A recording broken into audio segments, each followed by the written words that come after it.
Hi friends, எல்லோருக்கும் வணக்கம். எல்லோரும் எப்படி இருக்கீங்க? நல்லா இருக்கீங்களா? இன்றைக்கி அந்த கதையோட அடுத்த பகுதி தான் பார்க்க போகிறோம். அதுக்கு முன்னாடி நீங்கள் செய்ய வேண்டிய விஷயம் என்ன அப்படின்னு கேட்டிங்கன்னா, மறக்காமல் நம்ம சேனலை சப்ஸ்கிரைப் பண்ணிக்கோங்க. கீழே இருக்க பெல் பட்டனையும் கிளிக் பண்ணுங்கள். அப்போ தான் நான் போடுற வீடியோஸ் எல்லாமே உடனுக்குடனே உங்களுக்கு நோட்டிஃபிகேஷன்ஸ் வரும். ஸோ மறக்காமல் சேனலை சப்ஸ்கிரைப் பண்ணிவிட்டு வீடியோ பாருங்கள் ஃப்ரெண்ட்ஸ். வாங்க நம்ம கதைக்குள்ளே போகலாம்.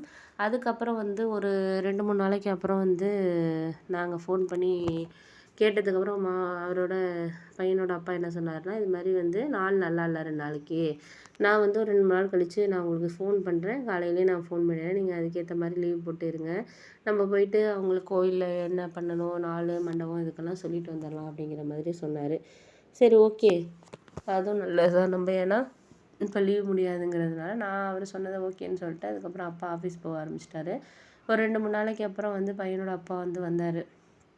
வந்ததுக்கப்புறம் இது மாதிரி என்ன சொன்னார்னா, நம்ம இந்த விஷயத்த நம்ம கொஞ்சம் எனக்கு புரியுது, உங்களோட கஷ்டமும் புரியுது. இருந்தாலும் என்னோட மனைவி கொஞ்சம் அவசரப்படுறாங்க. அவங்களுக்கும் ஒரு இது தெரிய மாட்டேங்குது அப்படின்னு சொல்லிட்டு அவர் சொன்னார். நாங்கள் ஒன்றும் இதாக நினைக்கல. எப்போ பண்ணாலும் இப்போ பண்ணாலும் சரி, இன்னும் ஒரு 5 மாதம் கழித்து பண்ணாலும் எல்லாம் செலவுங்கிறது ஆக தான் முடியும். அதுக்காக என்ன பண்ணுறது, நாங்கள் பொண்ணை கல்யாணம் பண்ணி கொடுக்குறோம், நாங்கள் அப்படி தான் அப்படி இப்படின்னு எங்கள் அப்பா பேசினார். அவரும் புரிஞ்சுட்டார். அவருக்கும் தெரியுது. ஆனால் அவங்க ஒய்ஃபு சொல்கிறதா அவங்க வீட்டில் எல்லாருமே பையன் இவங்க எல்லாருமே கேட்பாங்க போல இருக்குது. அதனால அவங்க சொல்கிற முடிவுக்கு தான் எல்லோரும் இது பண்ணுறாங்க. இவரால் ஒன்றும் பேச முடியல. சரி, நாங்களும் அதை இதாக நினைக்கல. அவரை மேலேயும் நம்ம தப்பு சொல்ல முடியாது. அவர் எந்த ஒரு இதையும் யாரையும் எதிர்த்து பேச முடியாது, பண்ண முடியாத ஒரு சூழ்நிலையில் அவர் இருக்கார் அப்படின்னு சொல்லிட்டு நான் அதுக்கப்புறம் தான் சரி, ஓகே, இதுக்கப்புறம் என்ன பண்ணலாம் அப்படின்னு சொல்லிட்டு அதுக்கப்புறம் ஒரு முடிவுக்கு வந்தோம். வந்ததுக்கப்புறம் முடிவு பண்ணாங்க. 2 மாதத்துக்கு அப்புறம் ஒரு 70 நாளைக்கு அப்புறம் நாள் நல்ல நாள் பார்த்து இது பண்ணாங்க. பார்த்ததுக்கப்புறம் நான் யோசித்தேன். சரி, இதுக்கப்புறம் நம்ம ஒரு சில விஷயங்களை நம்ம சரியான ஒரு இதில் நம்ம கொண்டுட்டு போகிறதுக்கு நம்மளால் இது பண்ண முடியுமா அப்படின்னு சொல்லிட்டு நான் யோசித்தேன். அதுக்கப்புறம் தான் என்னோட அம்மாவும் அப்பாவும் அதுக்கப்புறம் எப்போ பண்ணாலும் பண்ண போகிறது அப்படின்னு சொல்லிட்டு நாளெல்லாம் முடிவு பண்ணிவிட்டு மண்டபத்துக்கு கிட்டத்தட்ட 50,000 மண்டபம். அந்த மண்டபம் அதெல்லாம் அட்வான்ஸ் எல்லாம் கொடுத்துட்டு எல்லாம் இது பண்ணிவிட்டு வந்தாங்க. வந்ததுக்கப்புறம் எங்கள் அக்கா கிட்டே இந்த விஷயத்தை பற்றி எதுவுமே எங்கள் அம்மா அப்பா சொல்லலை. ஏன் அப்படின்னா, அப்பா கொஞ்சம் கோவம் இருந்துச்சு. என்னடா, நம்ம பொண்ணே நம்மளை புரிஞ்சிக்கல, நம்ம வீட்டில் இருக்க கஷ்டத்தை புரிஞ்சுக்காமல் இப்போ கடன் வாங்கி சீட்டெல்லாம் போட்டு இந்த மாதிரி பண்ணக்கூடிய ஒரு சூழ்நிலையில் வருதே அப்படின்னு சொல்லிட்டு சொன்னோன்னே, சரி, இதுக்கப்புறம் நம்ம எதுவும் இது பண்ண வேண்டாம் அப்படின்னு சொல்லிட்டு நாங்களும் அதுக்கப்புறம் ஒரு முடிவுக்கு வந்தாச்சு. அதுக்கப்புறம் ஒரு அக்காவுக்கு பையன் வீட்டில் அது மாப்பிள்ளை அடித்து சொல்லியிருப்பார் போல, இது மாதிரி அட்வான்ஸ் எல்லாம் கொடுத்துட்டாங்க அப்படின்னோடனே, அக்கா ஆஃபீஸ் விட்டு வரப்போ முகமே சரியில்லை, ஒரு மாதிரி சோகமாக இருந்த மாதிரி தான் இருந்துச்சு. அதுக்கப்புறம் அம்மா அப்பா கிட்ட சொன்னிச்சு, இப்போயே என்னை இந்த வீட்டில் நடக்கிற எந்த ஒரு விஷயத்தையும் சொல்லக்கூடாதுன்னு நீங்கள் முடிவு பண்ணிட்டீங்களா அப்படின்னோடனே, என்ன முடிவு பண்ணிட்டோன்னே எங்கள் அப்பா கொஞ்சம் கோவமாக தான் பேசினார். உனக்கு நம்ம குடும்ப சூழ்நிலை புரியலை, இப்போதைக்கு நிச்சயம் பண்ணி இப்போ இந்த உன்னை படிக்க வச்சு இவ்வளவு கஷ்டப்பட்டு எல்லாம் இது பண்ணியிருக்கோம்.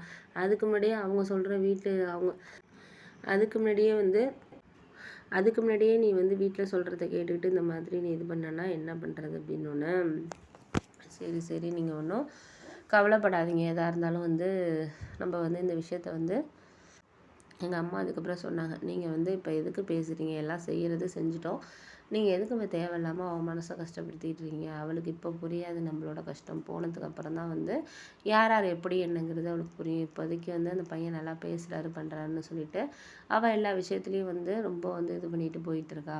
போவோ தெரியும், நீங்கள் இதை பற்றி பேசாதீங்க, சாப்பிடுங்க, ப்ரெஷர் மாத்திரை வேறு நீங்கள் போடணும், தேவையில்லாமல் நீங்கள் இது பண்ணிகிட்டு இருக்காதீங்க அப்படின்னு சொன்னோன்னே, ஓகே ஓகே அப்படின்னு சொல்லிட்டு அவர் எங்கள் அப்பாவும் அக்காவோட அதுக்கப்புறம்லாம் பேசிக்கல. ஆனால் அப்புறம் எங்கள் அக்கா கவலைப்பட்டு சொன்னிச்சு, என் மேலேயும் தப்பு இருக்குதா, நான் இல்லைன்னு சொல்லலை, இருந்தாலும் எனக்கு எந்த பக்கம் பேசுகிறதுங்கிறதே புரியாமல் போயிட்டு, இப்போ அவங்களுக்கு நான் இதாக பேசினேன்னா ஃபேமிலிக்கே சப்போர்ட் பண்ணுறேன்னு நினைக்கிறாங்க, நான் என்ன தான் பண்ணுறது, எனக்கு 2 பக்கமும் எதுவுமே சொல்ல முடியாத ஒரு சூழ்நிலையில் தான் நான் இருக்கிறேன் அப்படின்னு சொல்லிட்டு சொன்னோன்னே, சரி விடுக்கா, அதெல்லாம் முடிஞ்சு போயிட்டு, அதான் இப்போ அவங்க சொன்னது மாதிரி தான் நாளெல்லாம் ஃபிக்ஸ் பண்ணியாச்சு. இனிமேல் அதை பற்றி பேசி ஒன்றும் ஆக போகிறதில்ல, எது நடக்குன்றிருக்கோ நடக்கும், அதை போட்டு நீ குழப்பிட்டு மனசை போட்டு இது பண்ணிகிட்டு இருக்காது அப்படின்னோடனே, சரி சரி, நான் எதுவும் மனசை போட்டு குழப்பல, இருந்தாலும் எனக்குள்ளேயும் ஒரு சில விஷயங்கள் ஒரு போயிட்டு தானே இருக்குது, அதை நான் யோசிக்கணும்ல அப்படின்னோடனே, சரி சரி நீ அதை விட்டுட்டு வேலையை பாரு, எது நடக்குதோ நம்ம பார்த்துக்கலாம், அதுக்காக நம்ம ஒன்றும் பண்ண முடியாது. ஏதோ ஒரு சூழ்நிலை நம்மளுக்கு வந்து இது இப்படி இருக்கும் அப்படி இருக்கும்னு நம்மளால வந்து எதுவுமே அஷ்யூரன்ஸ் பண்ண முடியாது. ஒரு சில விஷயங்கள் நல்லதாகவும் நடக்கும், ஒரு சில விஷயங்கள் நம்ம எதிர்பார்க்காத மாதிரியும் வந்து இருக்கும். அதுக்காக நம்ம வந்து அது நடக்கிற விஷயங்களை நம்ம வந்து எல்லாத்தையுமே வந்து இது பண்ண முடியாதுல்ல. சரியான நேரத்தில் சரியான விஷயம் நடக்கணும்னு நம்ம எதிர்பார்க்க முடியாதுக்கா. எதாக இருந்தாலும் வந்து பாசிட்டிவாக எடுத்துக்கிட்டு தான் நம்ம போய் ஆகணும்க்கா அப்படிங்கிற மாதிரி நான் சொன்னேன் அக்காட்ட.